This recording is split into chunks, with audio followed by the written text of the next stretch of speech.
Sate ayam, sate kambing, sate taichan, semuanya enak. Tapi pernah gak kepikiran tusuk sate yang udah kita pakai ini akhirnya kemana ya? Biasanya sih langsung dibuang ya. Abis makan ya udah lempar ke tempat sampah atau malah dibiarin aja di piring biar jadi urusan orang lain.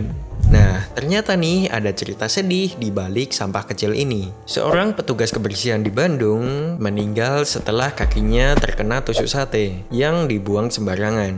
Awalnya cuma luka kecil, tapi karena infeksi malah jadi fatal. Coba bayangin, beliau kerja tiap hari buat bersihin sampah kita. Tapi justru malah kehilangan nyawanya gara-gara sampah kecil yang kita buang sembarangan. Dan ini bukan satu-satunya kasus loh. Tusuk sate yang dibuang sembarangan bisa bikin celaka di banyak situasi lain.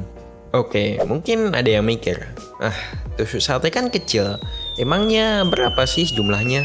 Ya, tahu nggak sih, Indonesia ngasilin segini banyak limbah tusuk sate dan sumpit sekali pakai. Itu kalau dikumpulin bisa buat bangun jembatan dari Jakarta ke Bali atau bikin tumpukan setinggi Monas berlapis-lapis. Dan masalahnya banyak dari tusuk sate ini nggak diolah dengan benar.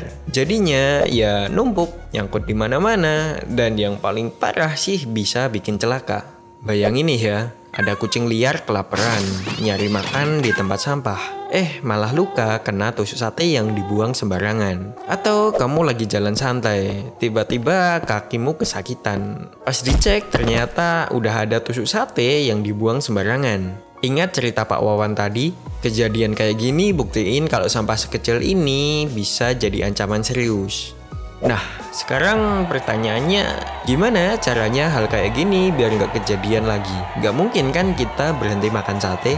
Sebenarnya gampang banget. Pertama, mulai dari cara buang tusuk sate yang benar. Jangan sembarangan lempar tusuk sate. Kalau bisa, bungkus dulu pakai kertas biar nggak nusuk orang lain. Kedua, coba pikirin lagi. Bisa nggak tusuk sate ini dimanfaatin lagi? Jangan salah, benda kecil ini bisa diubah jadi barang yang berguna loh.